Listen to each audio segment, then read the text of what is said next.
Hello, ladies and gentlemen, this is Eddie Marcus again, and this is my second post for the day after the 4th of July, 2019. I cannot help it, but as I witness the availability of all of the ugliness that's striving here in America, I am moved by spirit of conscience, spirit of commitment, and spirit of love to respond. I say that because it is easy to see all of the messages of ugliness and very few messages of compassion.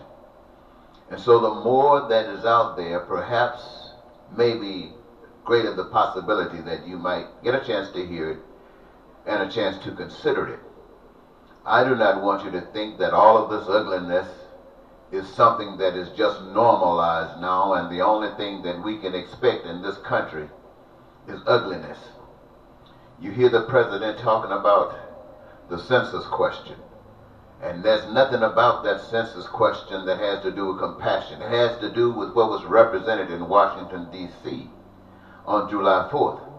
Power, control, and privilege. And it is some of the most evil things that could ever be expressed anywhere in the world. I realize that we are accustomed to it here in America, and that because we are headed on the path to become like Russia, North Korea, and the way Germany was when Hitler was there. And you got a leader that represents you that declares that he's more powerful, much smarter, in essence much more evil than any evil man you have ever known. And he says he can just do what he wants to do, and there's nothing in America that can stop him. And the way it appears, he's absolutely telling the truth. Not even the goodwill of the people. In fact, it seems as if there is no goodwill. And I find myself wanting to share with you this, ladies and gentlemen. I want you to know that this is not a white world. This is not a man's world. This is not America's world. This is a human world. Everything that exists because of power we cannot see, we cannot touch, we cannot feel.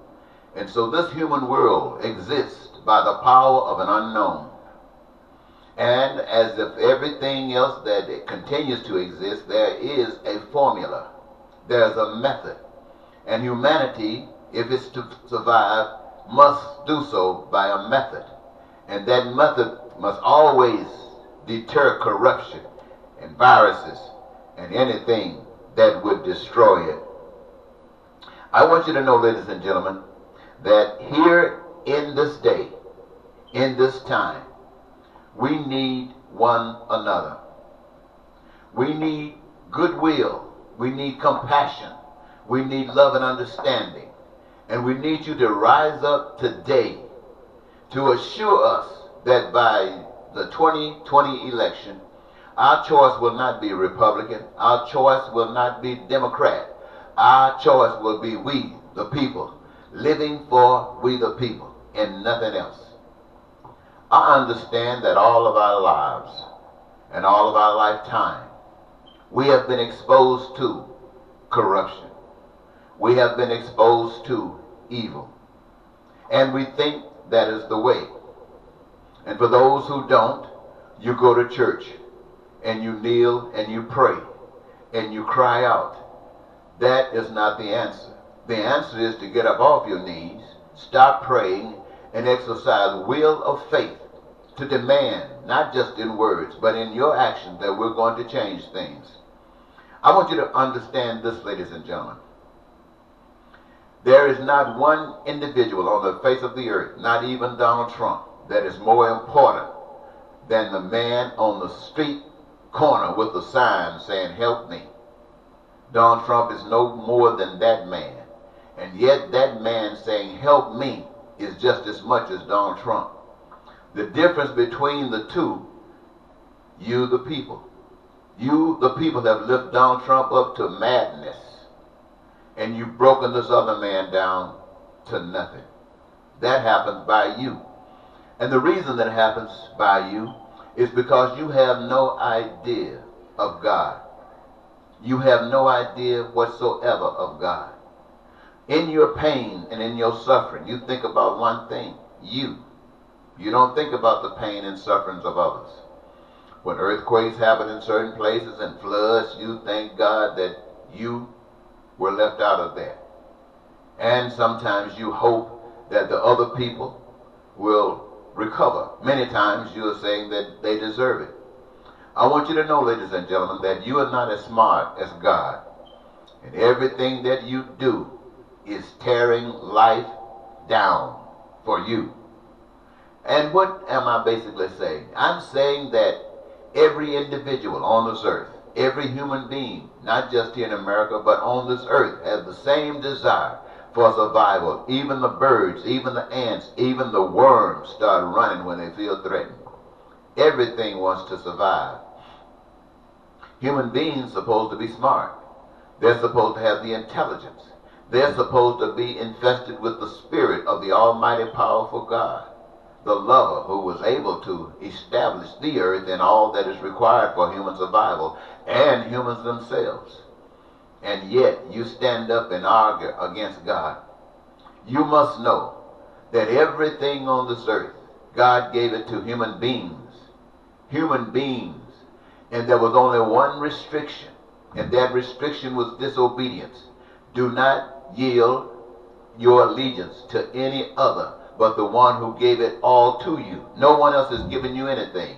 They've lied, deceived you, and taken from you that which has been given, and then using you to play a role in getting a piece of it back while they claim the biggest portion. And you have accepted that as being okay. You have accepted that not in just your actions because it was established long before you got here, but you keep riding that boat. Why? Because some of you are privileged and some of you get something going. I want you to know the secret, ladies and gentlemen, of life. Every individual got a gift. Every individual wants to do something. They're not just here to look out. They want to do something. And whatever it is that they've been given them to do, nothing should prevent them from doing it. Nothing. Not even nature itself, let alone another person.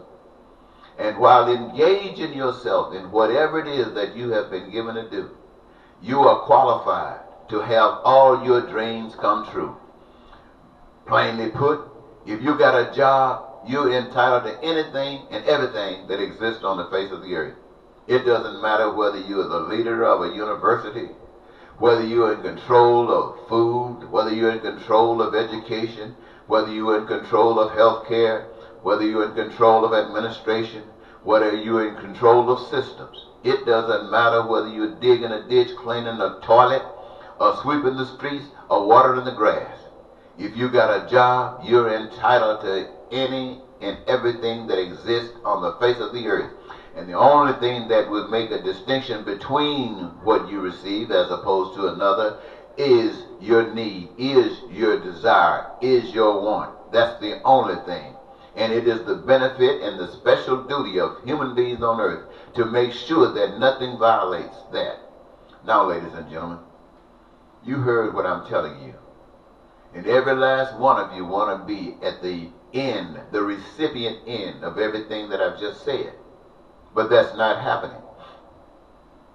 You have demonic movements all across the earth that's saying that somebody is special, more special, deserves more. You have an evil intent to destroy so many of you, to kill so many of human beings. And you are going along with it. One is the love of God, and the other is the AntiGod. Right now, we as people all over the earth, and I've said this to you before, it doesn't matter whether you're in a church, in a mosque, in a cathedral, it doesn't matter what God you're serving. If that God that you serve says that this is okay, and that one day it'll be better, you are deceived. This, what we experience today, is what we are due, because that's what we are giving. I challenge each and every last one of you to disregard that evil spirit that resonates in Donald Trump. But not just Donald Trump. I'm asking you to disregard that evil spirit that resides in any human on earth. And challenge that spirit with your own love. Do not get angry enough to want to go to battle with evil. Do not get angry enough to want to throw Trump in jail. Do not want to do that. Want Trump to be free from the evilness that has risen with him his entire life. And the way to do that is to demand the power that has been stolen from you, that has been given away by you. Demand it back. And by so doing, be willing and able to give love to those who are haters and bigots, and what you might want to call devils. Love them in spite of themselves, but do not bow to any of them. The Lord God Almighty, responsible for all existence, demands it. God is not concerned about whether you are straight, whether you're gay, whether you wear long hair, short hair, whether you wear pants, whether you party, whether you paint your nails. That is not God. All of those restrictions, even the 10 Commandments, they are from men. God has one, all things are yours, given to you. But one restriction: do not listen to another God. Do not serve another God, because the day you do is the day you lose it all. Now, I recognize that maybe in the beginning it started with one, but when that one started, it was captured. He was captured, she was captured, whatever, it was captured. And the perpetuation of that same spirit continued throughout up until this day. And ladies and gentlemen, for us to change is like a brand new birth. It's the beginning of another world. And I'm asking you for us to make plans to change the Constitution of the United States of America and make it applicable to those things that are important to us. I'm asking you to let us together change it. If there are any parts that's good, keep them. And any part that needs to be readdressed, let us readdress it. And no longer will we hold up men and call them founding fathers as if they can't be challenged. It is God that cannot be challenged. It is God that must not be challenged. And it is God that I speak to you about today. A God that you can't see, so you don't know what color it is. A God that you can't see, so you don't know if it's male or female. A God that you can't see, but you do understand that you stand on an earth that was put here by non-men. You receive the resources that are essential for survival that are put here by non-men. The role that you play, you yourselves put here by non-men to a certain degree, except that which was designed that you could engage yourselves in to call replenishing. All of it, ladies and gentlemen, from a spirit you can't see. All of the guys, whether you're black or white, you are haters that are haters.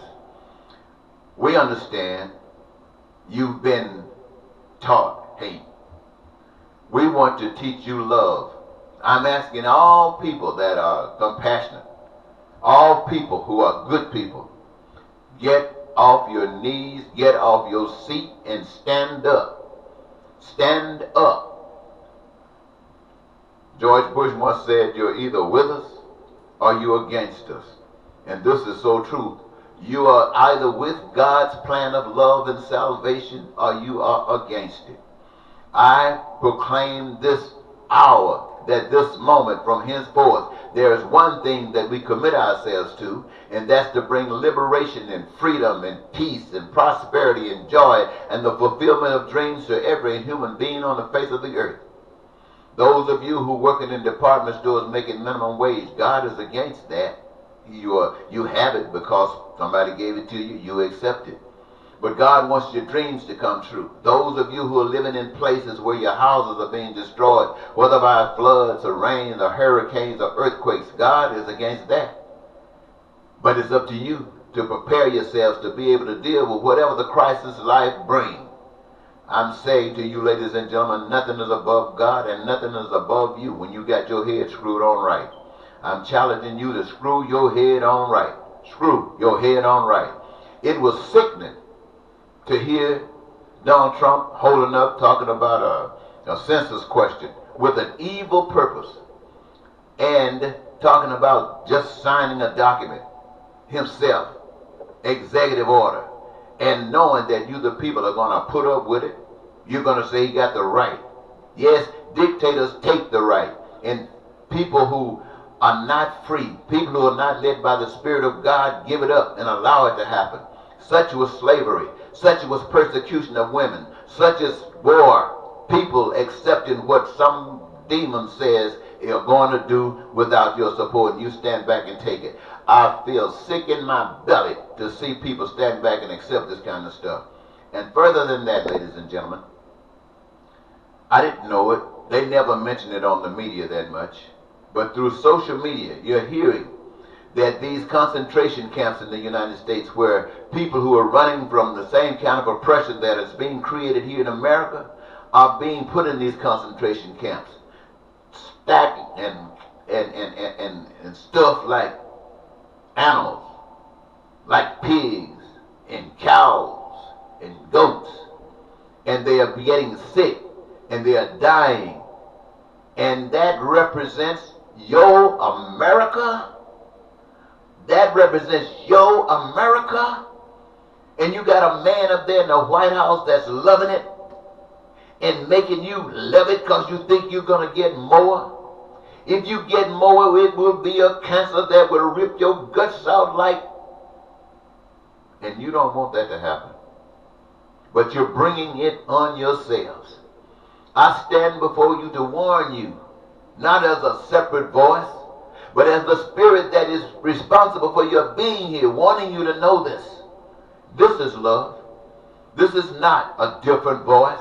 This is the same voice that said, let there be light, and there was light.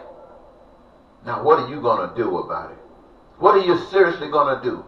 I, personally, if this were me and somebody else was saying this, I would do whatever they suggest. I would even reach out and see something on my own. What can I do? If it meant hitting the streets, knocking on every door in the city, telling people that love is possible, telling people that we can change the world, telling people that it's not going to be changed for good or evil unless we the people do it. Let's do it for good. If somebody else was saying these same words, I would not rest until that same message was being spread across this nation, and we were being energized and getting up doing what is necessary to be done. We know what's necessary to be done to fight this enemy of God. We know what needs to be done to fight this enemy of truth and of our existence, but we're not doing it. We are not doing it. I am so tired of on late at night you have these comedians coming back making jokes about this evil stuff that's taking place. They're not telling you or suggesting that you do anything. They are being paid to make fun of it, to make it even easier to be normalized. Sit them down by shutting off your television. When you hear Trump start talking about that junk that he wants to do that's evil, tell your news stations to go someplace else. And if you're going to report something, find something good to say. Find something that's altogether against what Trump is saying. And I know you might say, well, Trump is the power. He is the authority, but he's not. You the people got the power. You are the people got the authority. And if this earth go down, if America goes down, it's not going to be going down because of Donald Trump. It's not going to be going down because of Republicans. It's going to be going down because all of us, the people, we accepted it. Whether we liked it or not, we accepted it and we didn't do a thing about it. And it is exactly what we deserve. It is absolutely exactly what we deserve. It is what we have sown. It is the seed that was planted, and you will get nothing else but that. And there's no God that's going to violate your choice of life. I want to thank you so very much, ladies and gentlemen, for giving me this your time. I feel so sad that I have to come here and say these things to you. But I realize that sometimes you have to cry. You have to stop crying. You have to kneel. You have to stop kneeling. You must change your mind. And it must be reflected in the things that you do. And until that happens, God forbid. Goodbye.